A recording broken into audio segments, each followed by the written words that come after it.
তোমাদের অনেকেরই প্রি-টেস্ট পরীক্ষা চলতেছে বা অনেকেরই প্রি-টেস্ট পরীক্ষা শেষ, কিন্তু একটা দুইটা পরীক্ষা দেওয়ার পরই তোমার কাছে মনে হচ্ছে ভালো হয় নাই।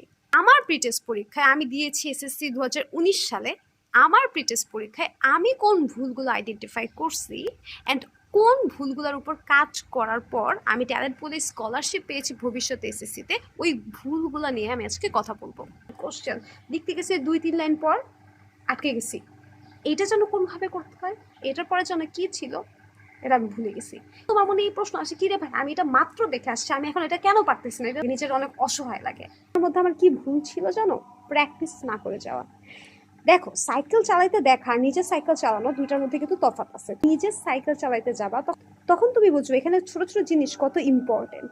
তেমনি আমি যখন একটা ম্যাথ জাস্ট পাতার পর পাতা দেখে গেছি, একবারও করি নাই সকালবেলা, ওই ম্যাথের ভিতরের যে একটা প্যাচ ছিল ওটা কিন্তু আমার আপাত দৃষ্টিতে চোখে পড়ে নাই।